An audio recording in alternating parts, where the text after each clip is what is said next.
Talkies के founder विवेक बजाज। विवेक जी मुंबई में थे तो मैं सोचा कि क्यों ना इनको ज़रा खींच लाया जाए स्टूडियो में और थोड़ी सी इनसे बात की जाए। Vivek ji good afternoon. Good afternoon sir. तो पहली बात तो मुंबई कैसे आना हुआ? मुंबई सर कर्म नगरी है, तो कहीं पर भी हम रहेंगे माइंड तो यहीं पर ही रहता है।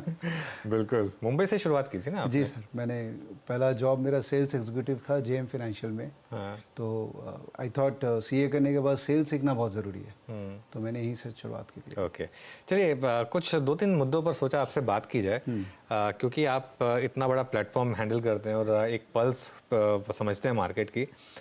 इस समय जो बड़ी डिबेट चल रही है वो है value versus momentum, value investing versus momentum investing, क्योंकि पैसा मोमेंटम में बन रहा है जी।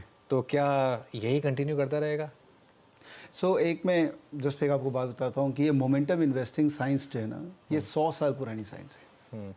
ये नई साइंस नहीं है। हमने इंडिया में इसको अभी देखा है, अभी इसको फील किया है, बिकॉज इंडिया में मोमेंटम पिछले 5 साल से बढ़े, प्लस कम्युनिकेशन मोमेंटम के अराउंड जो हुआ वो बहुत बड़ा है, थैंक्स टू सोशल मीडिया। नहीं तो we have read book on mister Warren Buffett, we have read book on Charlie Munger. तो वैल्यू इन्वेस्टिंग के बारे में हमने बहुत पढ़ा है, इसीलिए हमको ईजियर होता है उसमें पार्टिसिपेट करना। Momentum investing is all about momentum in the market. एक सिंपल सा मैंने बेंचमार्क अपने लिए कर रखा है कि जब तक मार्केट 200 डे मूविंग एवरेज के ऊपर है, momentum investing works fantastically, okay, right, because उस समय मोमेंटम है। और जब आप मोमेंटम खेलते हैं तो आप कैश मार्केट में ही करते हैं, तो आप लेके काम करते हैं। जब मार्केट 200 डे मूविंग एवरेज के नीचे चला गया तब वैल्यू डिस्कवरी प्रोसेस के अंदर में आदमी इन्वॉल्व हो जाता है, बिकॉज वहाँ फिर चीज़ें सस्ते मिलने लग जाती है। तो इसमें ऑब्वियसली आप इंडियन कॉन्टेक्स्ट में बात कर रहे हैं जिसमें बेयर मार्केट का रिस्क बहुत कम होता है कि अगर 200 डे मूविंग एवरेज के नीचे गए भी तो भी वो विद इन बुल मार्केट एक करेक्शन है। या लेकिन पिछले काफ़ी समय से बहुत कम मौके आए हैं जब हम 200 के नीचे गए हैं। हाँ, ये मतलब वी आर ऑल ब्लेस्ड कि बाय ऑन डिप वर्क किया इंडिया के अंदर में पिछले 5 साल में।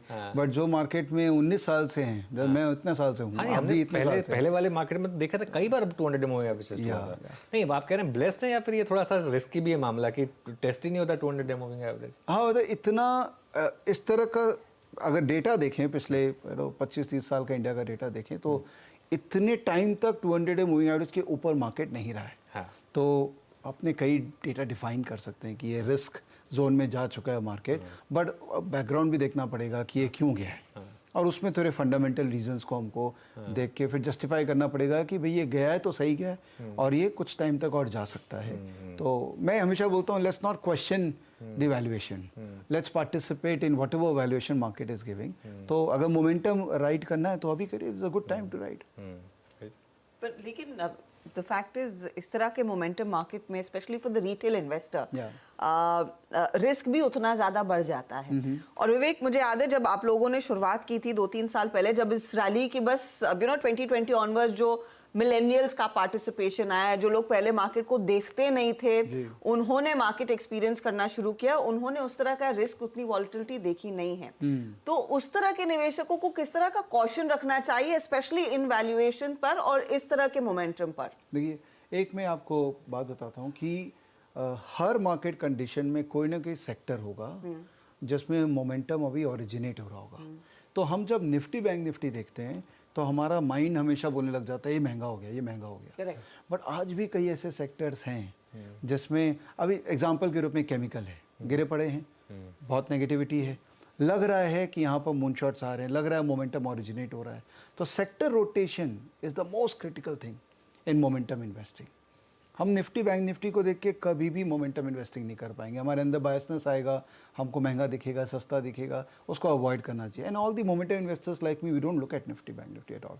तो आप किस पे देखते हैं फिर? मतलब सेक्टर रोटेशन, अभी कौन सा सेक्टर चला? जैसे last year banking sector has not performed, right, PSU banks perform किए, बट ओवरऑल बैंकिंग इंडेक्स देखेंगे तो लास्ट ईयर परफॉर्म नहीं किया है। तो जो नहीं परफॉर्म कर रहे हैं उनमें ही वापस परफॉर्मेंस आने की उम्मीद है। 32% of Nifty is banking, right. तो हाउ कैन यू से कि बैंकिंग नहीं परफॉर्म करेगा? तो ऐसा नहीं कि मैं अभी पार्टिसिपेट करूंगा, मे भी मेरे ट्रिगर पॉइंट्स होंगे, जब वो आएंगे तब मुझे मोमेंटम दिखेगा, तब मैं उसमें पार्टिसिपेट। तो मतलब अभी भी मतलब चेज मोमेंटम ही करना है, लेकिन मतलब पहले वेट, मतलब भले आपको पता हो कि इसमें वैल्यू है लेकिन उसको बाय तभी करेंगे जब एक बार वो मोमेंटम में आ जाए। एग्जैक्टली। निफ्टी जब तक 200 मूविंग एवरेज से ऊपर है, मैं मोमेंटम इन्वेस्टर ज़्यादा हूँ। जब वो उसके नीचे चला जाएगा, मैं अपने आप को वैल्यू इन्वेस्टर के रूप में कन्वर्ट तो केमिकल्स एक सेक्टर होगा जिसमें आप लुकआउट पे रहेंगे कि जैसे मोमेंटम आना शुरू होगा उसमें फिर जनरली क्या होता है, जो ऑलरेडी कर रहे हैं पार्टिसिपेट, जो उसमें मोमेंटम है उसमें तो पोजीशन है ही, राइट।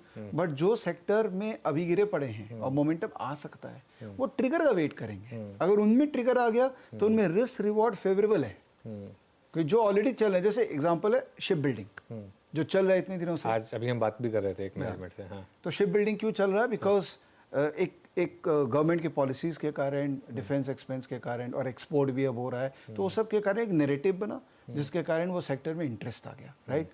वो इंटरेस्ट रेवेन्यू में कन्वर्ट हुआ क्वार्टरली रिजल्ट्स के थ्रू।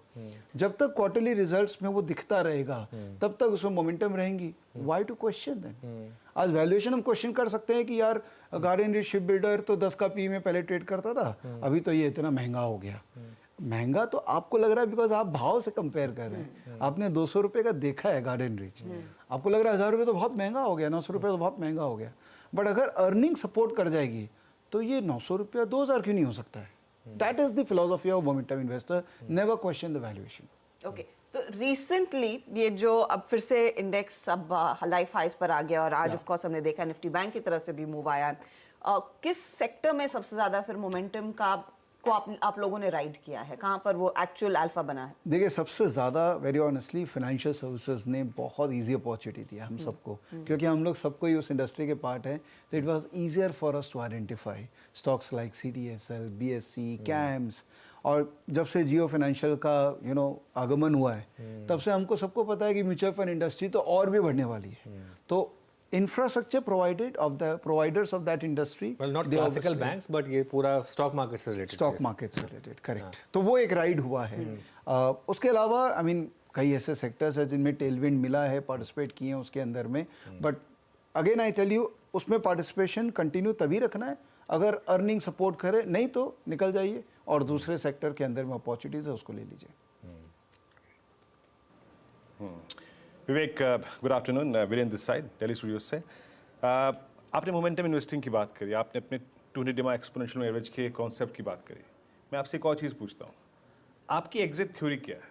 किस सेक्टर को और किन सेट ऑफ स्टॉक्स को अब एग्जिट बोलना है?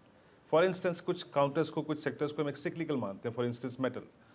कैसे तय करते हैं आप कि अब इसको हमने मोमेंटम को खेल लिया, अब एग्जिट करना है? आपकी एग्जिट अप्रोच क्या होती है? ठीक है, मैं आपको एक एनालॉजी देता हूँ, गाड़ी की रेस की एनालॉजी देता हूँ, ठीक है। तो अगर सपोज़ आपको ये उस गाड़ी में बैट करना है जो गाड़ी सबसे तेज़ है या जीत सकती है उस दौर को, तो जो पहली गाड़ी होगी आप उस पर बैट करना चाहेंगे। तो पहली गाड़ी पहली कब रहेगी? जब वो दूसरी गाड़ी से आगे है। इसका मतलब the strength of first car विज़ the second car, इसको रिलेटिव स्ट्रेंथ कहते हैं। और दूसरी बात, उस गाड़ी का स्पीडोमीटर जो है वो स्लो नहीं होना चाहिए, मतलब मोमेंटम स्लो नहीं होना चाहिए। जो सीरियस मोमेंटम प्रैक्टिशनर है ना, उन्होंने सबने अपना एक फ्रेमवर्क बना रखा है और दिख जाता है उस फ्रेमवर्क के अंदर में कि गाड़ी स्लो हो रही है या आउट परफॉर्मेंस जो है वो रिलेटिवली कम हो रहा है, तो एक बार उससे निकल जाना चाहिए। तो it is more mathematics, we don't rely on our gut. हम जजमेंट नहीं क्रिएट करते हैं। जैसे वैल्यू इन्वेस्टिंग में एक चीज़ है कि आपको सब्जेक्टिविटी भी देखना पड़ता है कि मैनेजमेंट ये बोल रहा है, शायद कर लेगा, गवर्नमेंट का इंटेंशन ये है, शायद हो जाएगा। तो काफ़ी सब्जेक्टिविटी है उसके अंदर में।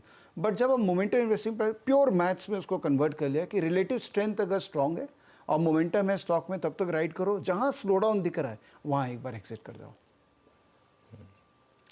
ओके, विवेक, सिंस आप का इतना बड़ा क्लाइंटल रिटेल का है, इस समय कुछ पल्स पकड़ पा रहे हैं आप? किस तरीके के प्रोडक्ट्स की डिमांड है?